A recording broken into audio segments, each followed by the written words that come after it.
မင်္ဂလာပါခင်ဗျာကျွန်တော်တို့ရဲ့မြန်မာရာဇဝင်ဇာတ်လမ်းများ channel ကနေပြန်လည်ကြိုဆိုလိုက်ပါတယ်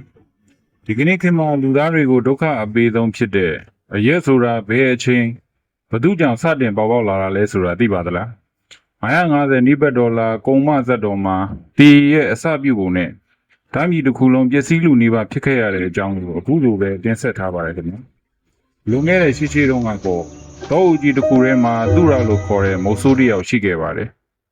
တနေ့တော့သူဟာအမဲလိုက်ရင်းနဲ့ရမ်းမောပန်းလာတာကြောင့်တစ်ပင်ကြီးတစ်ပင်အောက်မှာအနားယူနေခဲ့တယ်။အဲ့ဒီအချိန်မှာပဲထူးဆန်းတဲ့မြင်ကွင်းတစ်ခုကိုသူသတိထားမိလိုက်တယ်။အဲ့ဒါကတော့တစ်ပင်ရဲ့ကွာကြားမှာရှိနေတဲ့အရေးတစ်မျိုးကိုငှက်တွေသရဝါတွေကအလူရဲ့ဝိုင်းတောက်နေကြတာပါ။အဲ့ဒီအရေးဟာငှက်တွေချီးလာတဲ့တစ်သီးတွေစံစပါးတွေနဲ့မိုးရီရောနှောနေပြီးနေအပူရှင်ကြောင့်အချင်းပေါက်နေပါတယ်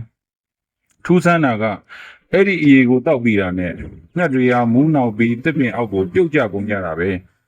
သူရမုတ်ဆိုးလဲကြောက်သွားတာပေါ့ဟာဒီအရေးကအစိတ်ရည်ပဲဖြစ်ရမယ်ငှက်တွေသေကုန်ကြပြီလို့တွေးနေတော့မှပဲခဏကြာမှငှက်တွေကပြန်နိုးလာပြီးလန်းလန်းဆန်းဆန်းနဲ့ပြန်တန်းသွားကြတာကိုတွေ့လိုက်ရတယ်အဲ့ဒီတော့မှမုတ်ဆိုးလဲစူးစမ်းညင်စိတ်နဲ့အဲ့ဒီအရေးကိုကြီးစမ်းကြည့်လိုက်ပါလေအိုးတဲကောင်းတဲ့အရာသာပါလားဆိုပြီးသဘောကျသွားတာတော့တယ်မုတ်ဆိုးဟာအဲ့ဒီအရေးကိုဘူးနဲ့ထည့်ပြီးသူနဲ့ခင်မင်းနဲ့ဝရုဏရေသေးကြီးစီကိုတွားတိုက်ပါတယ်ရေသေးကြီးလည်းတောက်ကြည့်ပြီးတဲ့နောက်အရာသာကိုဆွဲလန်းသွားပြီးအဆွေမုတ်ဆိုးဒါသိကောင်းတဲ့အရေးပဲငါတို့တခြားသူတွေကိုလည်းရောင်းချကြရင်ကောင်းပါပဲဆိုပြီးတိုင်ပင်ကြပါတော့တယ်အဲ့ဒီအချိန်ကစပြီးမုတ်ဆိုးနဲ့ရေသေးဟာရက်ကိုကိုယ်တိုင်ချက်လုပ်ခဲ့ပါတယ်ဒီအရေးဟာစိတ်ကိုအပန်းပြေစေတယ်ပျော်ရွှင်စေတယ်ဆိုတဲ့မဟုတ်မမှန်စကားတွေနဲ့ရွာသူရွာသားတွေကိုလိန်ညာရောင်းချခဲ့ကြပါတယ်။ဘယာနေတီတီကနေတဆင့်ရောင်းချခဲ့ရမှ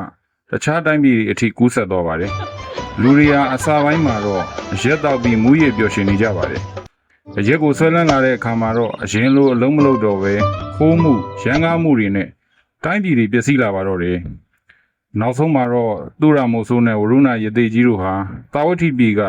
သဗ္ဗမိတ်္တမင်းကြီးထံကိုအဲ့ဒီတေရီကိုတွားရောက်ဆက်သလိုက်ပါတယ်။မင်းကြီးဟာတေရီကိုအရသာတွေ့ပြီးဆွဲလန်းသွားတဲ့အတွက်တိုင်းပြည်တစ်ခုလုံးအန္တရာယ်ရှိမဲ့အခြေအနေကိုရောက်ရှိလာပါတော့တယ်